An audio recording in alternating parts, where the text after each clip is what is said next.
Hey guys, how you going? This is BillyEatWorld again, and today we're going to take a look at another one of the new bolt actions in BF1, the Gewehr M95. And that's because after my last video on the SMLE, a couple of you guys actually mentioned that this gun might be even better. The reason for this is because the M95 is actually currently the fastest firing bolt action in the game because it features a straight pull bolt design. And that basically means you don't need to scope out to rechamber around, which obviously speeds up the firing process a whole lot. The question is though, is speed enough to make it a match for the SMLE? Because normally the fastest guns in the game usually have some pretty big drawbacks. And sure enough, the M95 definitely does, but before we get into them, I should point out a few things that the guns do actually have in common. Like, for example, they're the only guns in the category that have a carbine, an infantry, and a marksman variant, but not a true sniper variant. And so what that means is that at the end of the day, with these guns, it's really just going to come down to raw stats. So with that being said, let's see how the M95 stacks up. Now, to kick off, the M95 fires at 66 RPM and deals a max damage of 90, which starts dropping off at about 20 meters until it levels off at 79 damage at around 120 meters. And already you can see there's a pretty big difference when you compare this to most of the other bolt actions, which start off dealing about 80 damage. The thing is though, it doesn't really matter if you're dealing 80 or 90 damage because either way, you're still going to have to hit a full health target twice.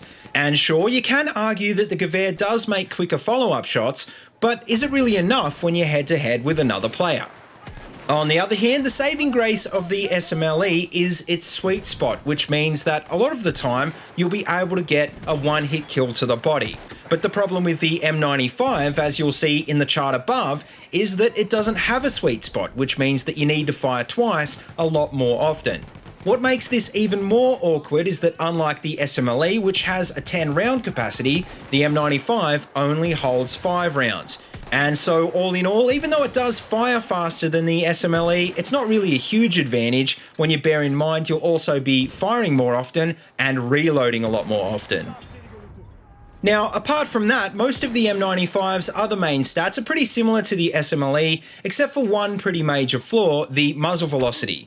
Because although 620 meters per second would be pretty respectable in a game like BF4, compared to most of the other guns in BF1, it's actually very slow. Not just that, unlike in BF4, projectiles in BF1 slow down, which means that at longer ranges, compensating for bullet drop and lead on a target is going to be a lot harder. And that in itself is going to make you miss a lot more shots, which, like I said, is something that you can't really afford to do with the M95.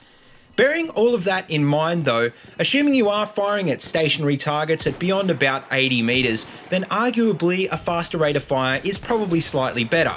But in saying that, you've got to ask yourself, how often do you actually find players standing around doing nothing in this game? And the answer is, well, not very often.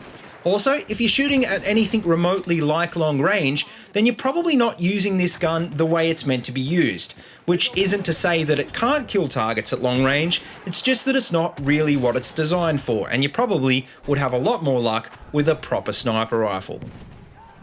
But anyway, to finish up, needless to say, the carbine and infantry variants are really where this gun is at. And so once again, that pretty much just limits you to iron sights, which is okay because you can select up to a 2x zoom, which is more than enough. The only thing I would suggest though is make sure you pair up the M95 with a decent pistol because you will end up using it a fair bit. And as you'll see a few times in this video, probably my pistol of choice at the moment is the Mars Automatic because it's got an 11 round capacity and it does a ton of damage. Last but not least, you really want to make sure you're focusing on going for headshots with this gun because if you don't, you'll get shredded by semi-autos and even LMGs, which once again should make you wonder why you're even bothering with a gun like this unless of course you're a headshot machine. That's not to say that this gun isn't fun though, because I think the fact that it doesn't have a sweet spot kind of makes it more like the bolt actions from previous games. And so if you are feeling a bit nostalgic, then sure, you might want to give this one a try. But honestly, I just don't think for most people, it's going to be quite enough to knock off the SMLE. But anyway, guys, I think that just about brings you up to speed with the M95. So let me know what you think in the comment section below. And as always, if you like what you see, don't forget to like, comment, and subscribe. Also, check out the links in the description below if you want to see any more of my videos or if you want to support my channel on Patreon. And until next time, see you later and have a good one.